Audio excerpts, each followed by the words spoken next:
Turkey is safe and sound. Oscar?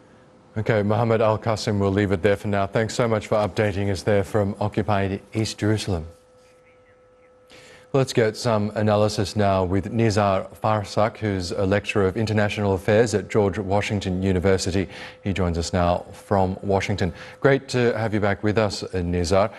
A lot of fears are being realised here. The US and others had feared a regional war. Are we seeing the beginning or the start of a regional war with Israel's attacks on Lebanon?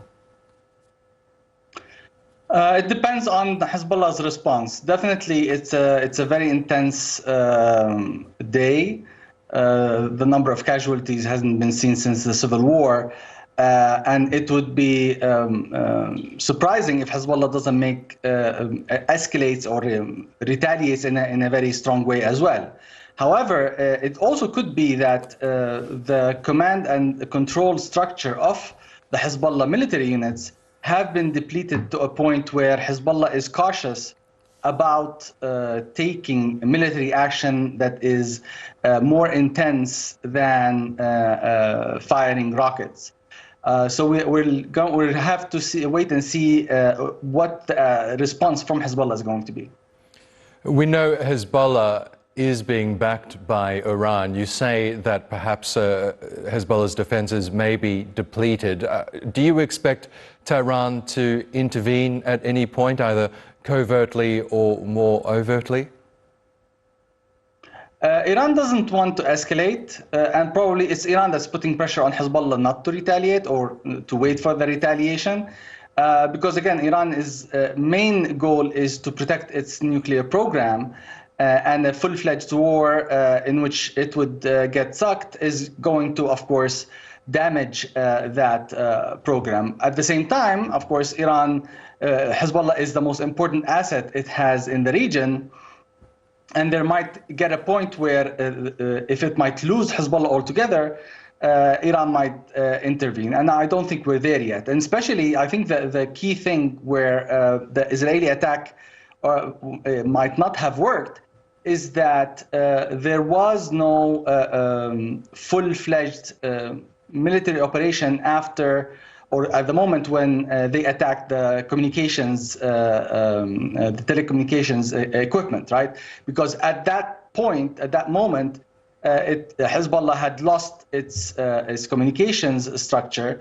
That would have been the opportune time to attack. I believe it's probably something that the Israelis were planning, but somehow either they felt that the plan was foiled and that Hezbollah was about to realize that these walkie-talkies and pagers are rigged, or there are other reports that say that the Yemeni attack, the fact that the Yemenis had a hypersonic missile that bypassed all of the Iron Dome system, is what prompted Netanyahu and the Israeli government to deflect into Lebanon. Either of these scenarios are likely, but definitely Israel, if the plan was to improve its situation on the ground, it definitely didn't, or didn't take advantage of it. Yes, we know that the United States is Israel's strongest backer, and the US has so far allowed Israel to continue its war on Gaza, despite tens of thousands of civilians being killed. Do you expect Washington to allow Israel to continue its attacks on Lebanon? Yes, I think the U.S. Wants Israel to succeed in depleting Hezbollah's capacity. It's known that the U.S. is supplying Israel with intelligence, signals intelligence. Like the last attack, it seems the Israelis knew that there was a meeting because of the concentration of electromagnetic waves there. So that cooperation is part of the let's say the joint operation of trying to minimize or diminish Hezbollah's capabilities so that it doesn't constitute a threat to Israel and therefore have a stronger negotiating position. Okay, Nizar Farsak, we'll leave it there for now. Thanks so much as always for joining us on the program.